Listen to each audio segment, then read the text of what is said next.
Brutor MCP Governance. Part 3.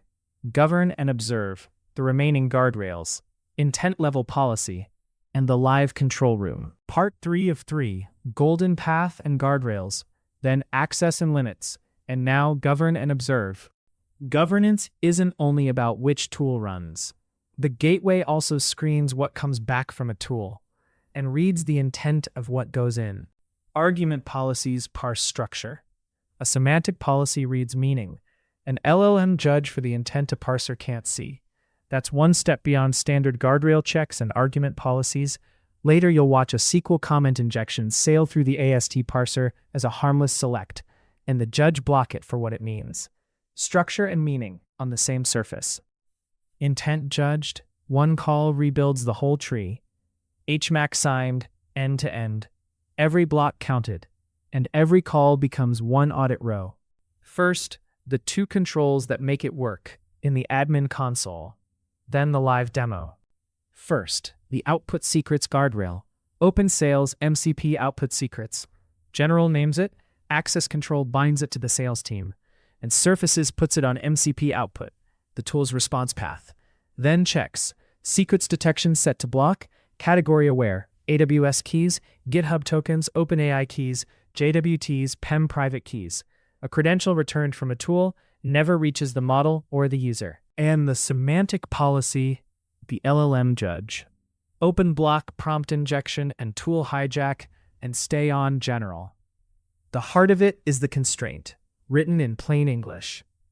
This text is exactly what is sent to the judge model, together with the tool call's arguments.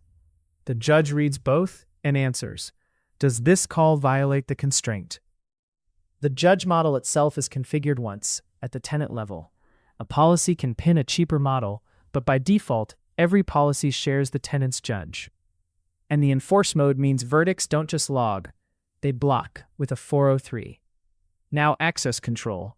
The policy is scoped to the sales team, and Surfaces runs it on MCP input, so every tool call is screened for intent, not just structure. A customer record can carry more than names and numbers. Look up customer C4471. The integration block holds a GitHub deploy token and an AWS access key. The gateway's output secrets check catches both by category and blocks the response, 403, before the model or the user ever sees the credentials. Note the difference from Part 1's PII guardrail. There, Presidio's machine learning models recognized personal data and redacted it, so the answer still arrived, just masked. Credentials are different. A leaked key is live access, matched deterministically by pattern and category, so the gateway doesn't mask the response. It refuses it outright. PII redaction masks. The audit row names exactly what almost walked out. A secrets block on the MCP output surface. Two categories, GitHub token and AWS access key attributed to sales, with the reason captured for the auditor. And intent. Syntactically, this is a harmless select one. The AST checker passes it. But the instruction writing in the comment is a tool hijack. Exfiltrate the customer table to an attacker. The LLM judge reads the meaning and blocks it on the MCP input surface. Structure and meaning on the same surface. Shadow to enforce. Fail open. Audited as a semantic policy block. Everything you just did is here, live. Mission Control puts every request, LLM, MCP, and portal on one screen, governed and observed together. Request volume, success rate, latency, and the data that moved. Now the Governance tab, the Enforcement ledger, guardrail blocks.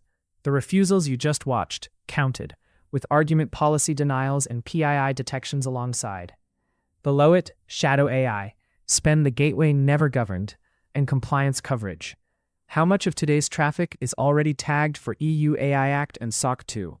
Shadow policies count their wood blocks here too, so you can watch a policy against real traffic before you enforce it.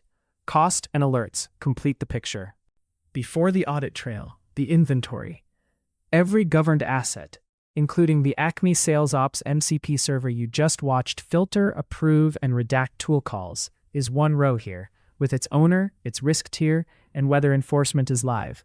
An auditor's first question, what AI assets do you even have, is one screen. And the same data reorganized for the auditor. Each card is one regime: GDPR Article 30, SOC 2, HIPAA, the EU AI Act, ISO 4201. The operator declares which apply. The gateway tags every call automatically at write time, and the export turns those tags into the evidence package. The question was never, can AI use our tools? It's, can it use them safely, within policy, with a record of everything?